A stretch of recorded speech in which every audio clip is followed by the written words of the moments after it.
lagay na to. Pag papanda rin natin ay on, and then ipupush to para gumanon yung ganun na yun.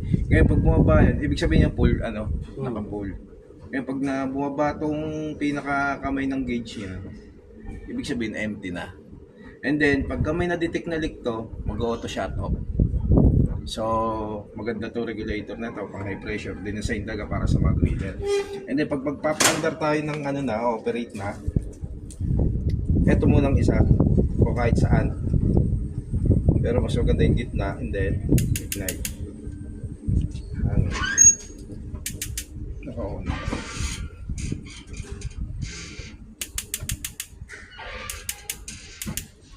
Ayan. Tapos sunod natin to.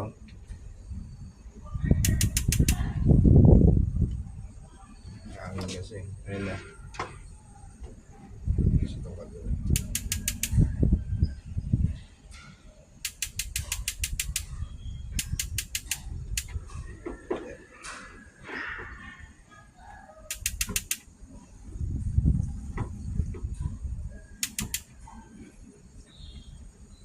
Mahangin kaya di nagtutuloy-tuloy.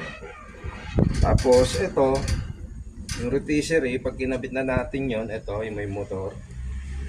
Ito naman yung pinaka burner niya. Then ignite. Aalisin ito sir para yung yung rotisserie umiikot ng ganun. Ngayon meron tayong tinatawag na, ang tawag nga pala rito flavorizing bar sa ganito. Ang purpose na ito, para yung mga juices na mainiihaw natin hindi mapunta rito sa burner.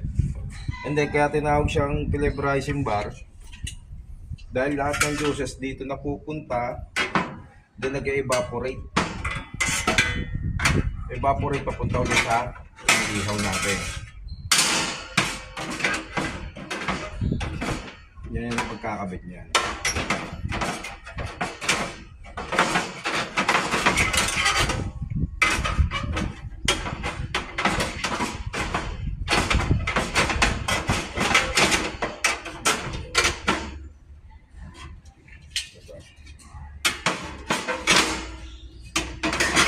Yan, dito pupunta. Ngayon, pwede kayong gumamit ng mga wood chips o mga, kung gusto nyo mag-smoke o hickory, mesquite para magkaroon ng flavor yung mga iniihaw. Pwede, may nabibili kay True Value, no? Bababad lang sa tubig ng 30 to 25 minutes. Ito naman yung kinaka-grades niya. Ito yung cast iron na tinatawag. Dito natin ilalagay yung iniihaw natin.